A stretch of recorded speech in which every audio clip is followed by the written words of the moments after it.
All right, Shalom, all praises to the Most High Yahweh, by Hashem Yahushai, by Hashem Rakakwadash. Double honor as always to Miyad, to the elders and apostles of Great Millstone, who are the true teachers of Israel today and have labored faithfully in His truth. Peace, love, blessings, and salutations to the hopeful elect, the brothers that are scattered on the four corners of earth, doing the work of the Lord with all diligence, righteousness, and sincerity, helping seal the elect of the nation of Israel, for the return of our Lord Hamashiach Yahushai is at hand. So, peace, love, blessings, and salutations to the hopeful elect, Habayath Madabada, which is the house of David. To the Akim and Akwathium, which are the brothers and sisters also who listen and believe on Yahweh Shem Yahushai. To you I say shalom as well. So shalom to the believers. May the Most High continue to cover, you believers, unto the end. So I'm going to jump right into it. Got a quick lesson through the Spirit. Lord willing, this lesson's edifying, through the Rakakwadash, which is the Holy Spirit, for those that have eyes to see and ears to hear. So now, this lesson is going into an assault on manhood.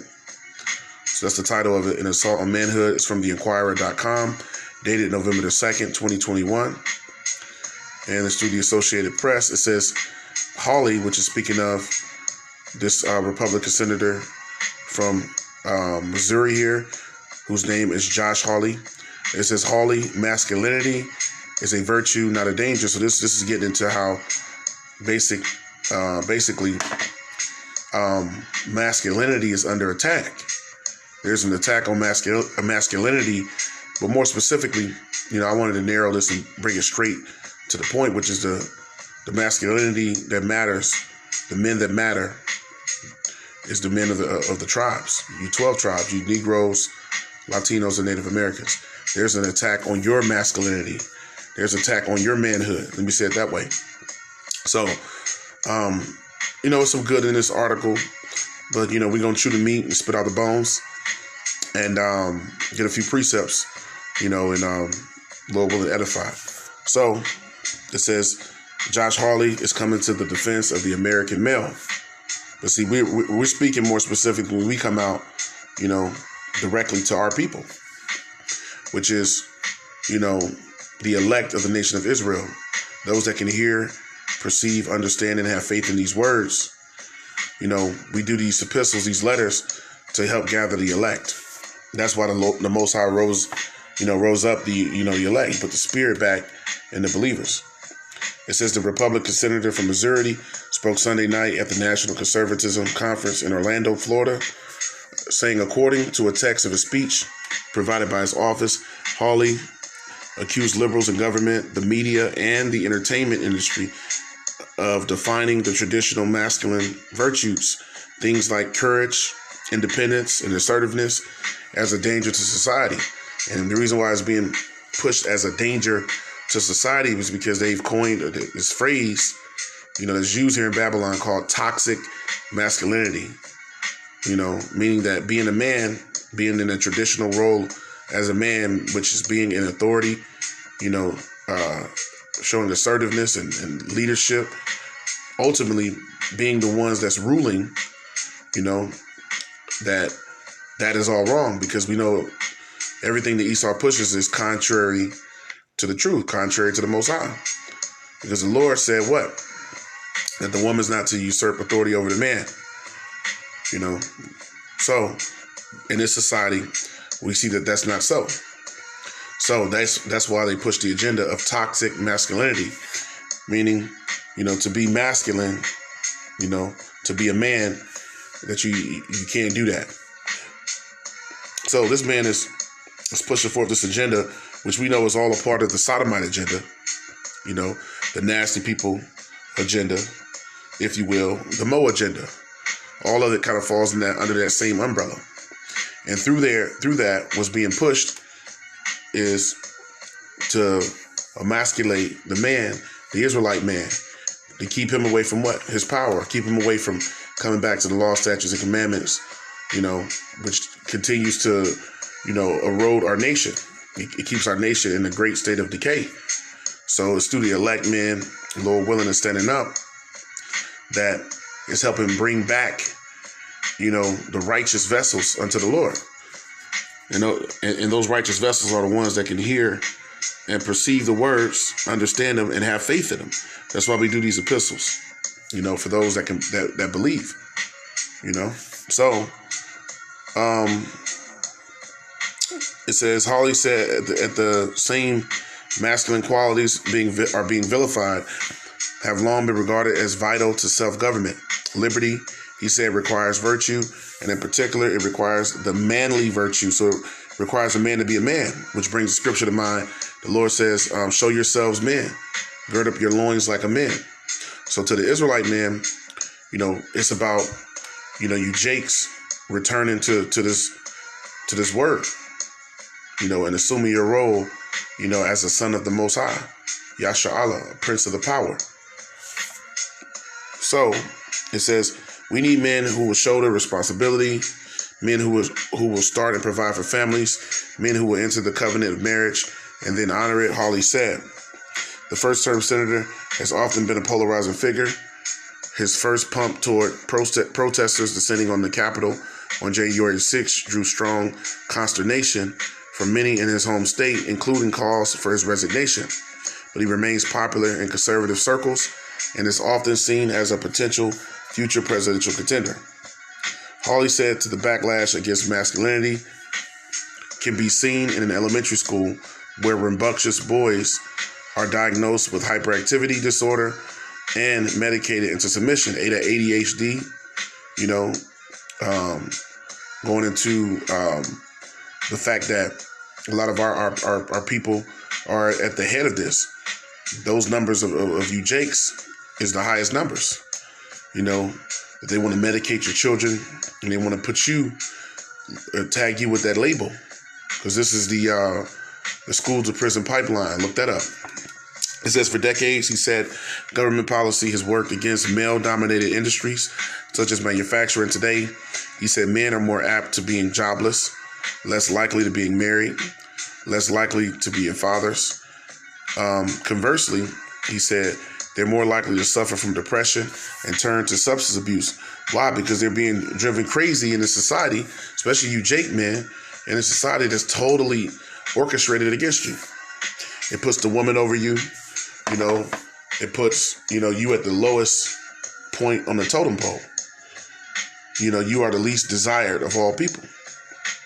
So the scripture said, oppression maketh the wise man mad. Continuing on, Hawley said, men must take responsibility for their own actions. Still, he added, can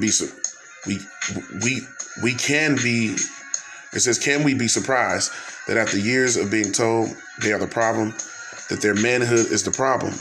More and more men are withdrawing into the enclave of idleness, pornography, and video games. The question is, how are we going to raise up good men today?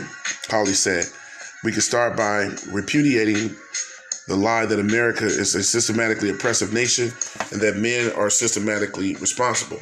Yeah, America is a systematically oppressive nation and has been most oppressive, to, the children of Israel, which are the so-called Negroes, Latinos, and Native Americans, who comprise the 12 tribes.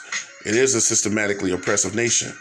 So it is through the institutions, institutional and systematic oppression. The society was destroyed, or has destroyed you Israelites, because you are participating in a society in which you could never ever, your people never ever could be in a position, of authority. You will always be subjects in this man's society. It was set up for you to be. You were brought here in slavery. The Native Americans and Latinos were enslaved, before you Negroes got here as well, and put under subjection. And then all the tribes have been serving Esau. And that hasn't changed for nearly 400 plus years. The same thing is going on now. You're still in subjection. You still are, subject, to this man's rule. So now, just jumping into it, we gonna spit out the bones. Some of that was good, but there was some parts which once again, these Edomites are speaking to their people. They're speaking to, when they say Americans, they're speaking to, white men, white people, so-called, which are other fellow Edomites. So let's get into it. The longer Esau's system is forwarded, the more destroyed our people become. That's why the scriptures say that our people, that the world lieth in darkness, but gross darkness to people. So Jake is in a heavy state of ignorance, sin, immorality, and a reprobate mind, which is that mind of just void of judgment and understanding. So the longer this man's system continues to go, the longer and the more our people become degenerates, more they become destroyed, right? So when we was reading that article, let me get this quick precept of the Spirit. We was reading that article, one thing that came to mind, is this precept right here. What he was speaking about, which was being against, these different institutions, the government, going into the music, the entertainment industry, Hollywood, and all these different things he was naming. Being against those things is showing that these Edomites are against each other. So let me get this quick precept before I jump into it further. Mark 3:26, it says, and if Satan, and who is Satan? Shaitan, the adversary. So if Satan rise up against himself, him and his people are against each other. The Democrats, the Republicans, so on and so forth, the left wing and the right, and then you got the liberals, conservatives, etc., right? It says, and you also, within there, you got a centrist group, which these centrist groups, fall into the line of they're staunch on half of the issues that the right is, and then they lean left on the other issues that, that's against certain agendas that they push, So now it says that if Satan rise up against Satan, so Esau is against himself and be divided, he is divided. That's why we have that great divide, once again, the right and the left, and then those few that are in the center. It says he cannot stand, but it hath an end. He can't stand because he has the end, because they have to be united to be one. It's a saying, united we stand, divided we fall. So nothing can stand if it's divided. It's only a matter of time before those divisions, cause that particular thing which we're speaking about, the society, to fall. So it says, but he hath an end. So his end is here. His end is now. Esau is the end of the world, and Jacob is the beginning of it to follow it. So now let's get into the assault on manhood, because this man's society, has been destroying the world, and all of his agendas, going back to the Mo agenda, the nasty people agenda, the sodomite agenda. All these agendas are lumped in together to try to continue, to keep you Jakes destroyed, So these agendas are being pushed to continue the destruction of the biblical order. That's why these agendas are being pushed so heavily. It wants to keep the order, to you Israelites, keep you out of order. Because the longer you out of order, the longer we will be here, the more destroyed Jake will be, and the further from your power you would be, So now here we go. This is 1 Corinthians 11:1. It says, be ye followers of me, even as I also am of Mashiach. The Apostle Paul said we're supposed to be followers of him because he's a follower of Yahushua. Now I praise you, brethren, that you remember me in all things and keep the ordinances, as I delivered them unto you. And what are the ordinances? Those ordinances he's speaking of, is speaking of the order. The scriptures say all things should be done decently and in order. So the Apostle Paul is reemphasizing to keep the order, and what is that order through? It's by the law. It's by coming back and adhering to the law. Learning, understanding, and applying the law, statutes, and commandments. So now it says, keep the ordinances as I delivered them unto you. So Esau's New World Order is to marginalize the role and the importance of the man as the head and the leader, within the Israelite community, within our nation, and then further within the society. So that's the whole purpose and point is, to take you Jakes, and take you out of your roles, to keep you from being in your righteous role, thus saith the Lord. Which is why the Apostle Paul said, remember the ordinances. And once again, what are the ordinances? The order. He said, don't forget the order of things. All things are to be done decently and in order. Let's continue on. It says, but I will have you know that the head of every man is a Mashiach, and the head of the woman is the man, and the head of a Mashiach is the Most High. So Yahweh, the order is Yahweh Shai, the Father, the Son, the man, and then the woman. You see? Just like that.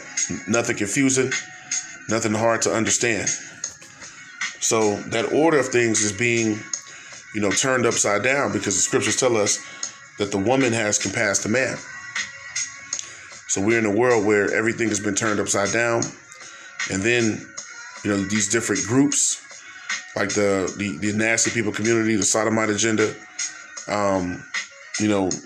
these different groups of people have been given more rights than you Israelites.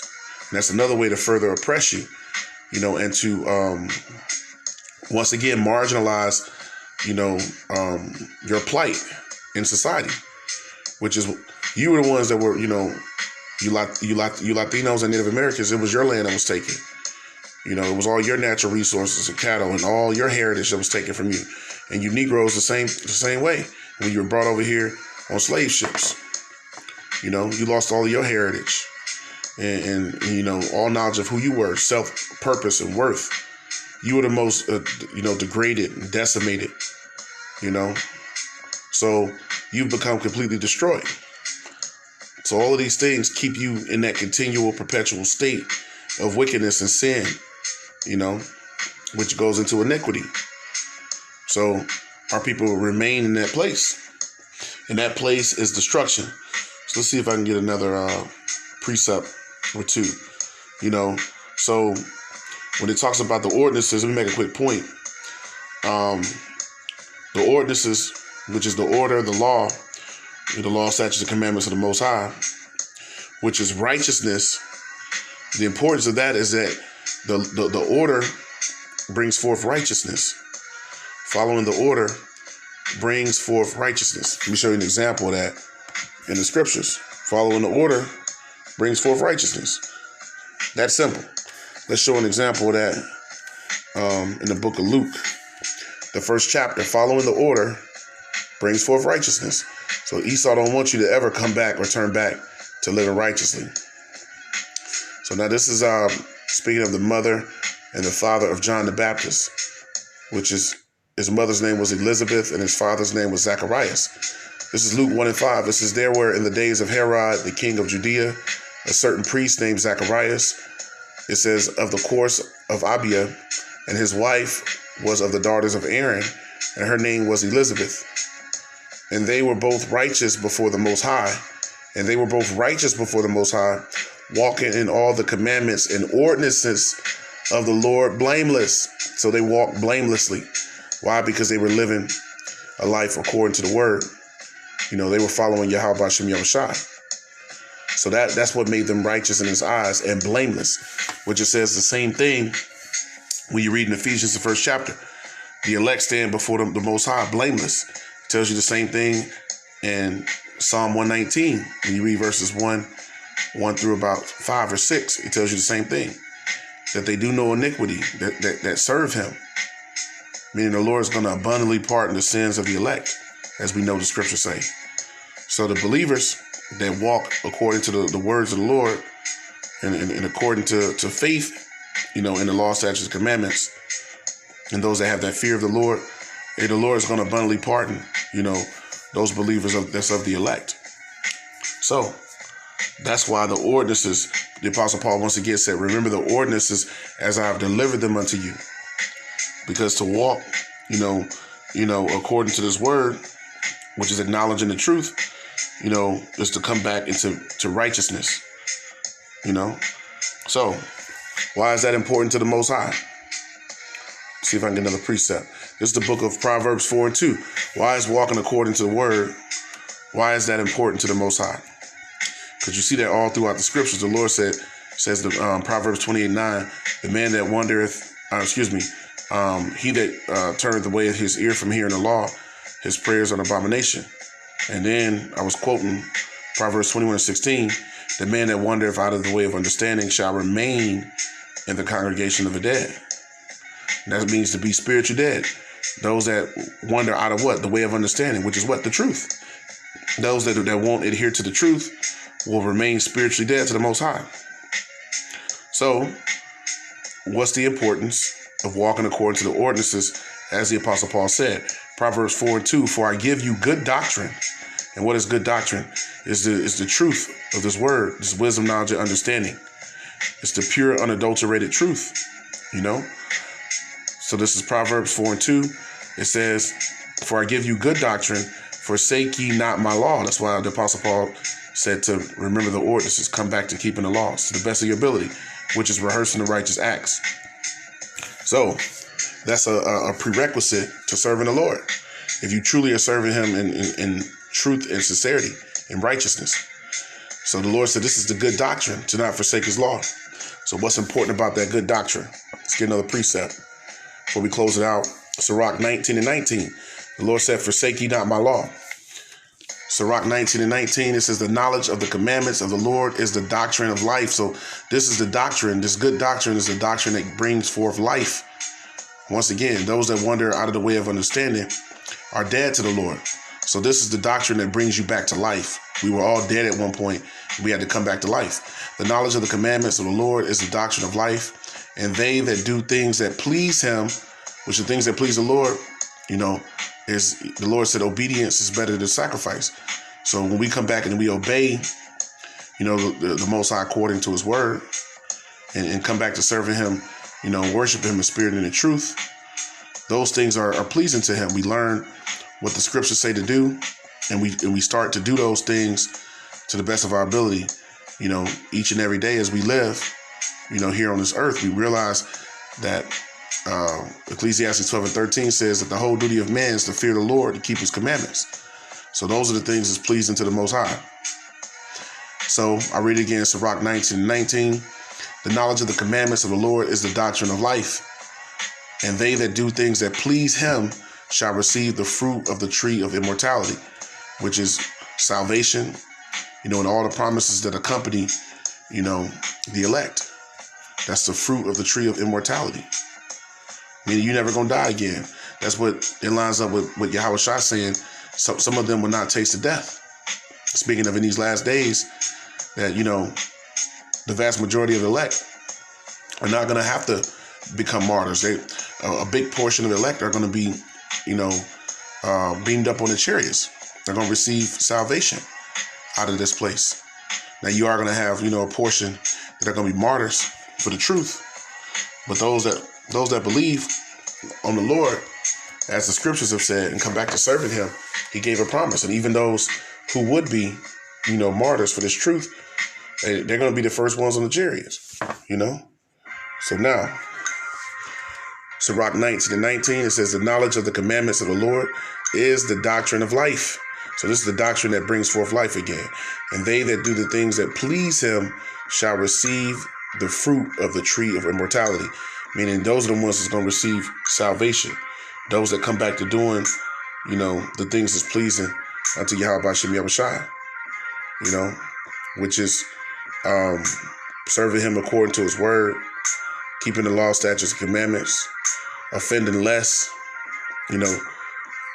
seeking out of the book of the Lord, reading, making your body live a sacrifice, teaching, preaching the word, doing the work of an evangelist, etc., etc. So with that, I hope that was edifying to the hopeful elect. Barakatah Yahweh, Ba'ashem Yahushai, Ba'ashem Rakah HaKodash, double honor, as always, Yad to the elders and apostles. Peace, love, blessings, and salutations to the hopeful elect. Habayah from Madawadah, the house of David. The brothers laboring day in and day out to make their call of election sure. Help us seal the elect. Peace, love, blessings, and salutations, to you brothers, and to you Akim and Akwafim, you brothers and sisters who also make up the body of a Mashiach, which are also the believers. Continue to believe. May the Most High keep you, in the palm of his hand. So with that, I say shalom to the hopeful elect. Shalom.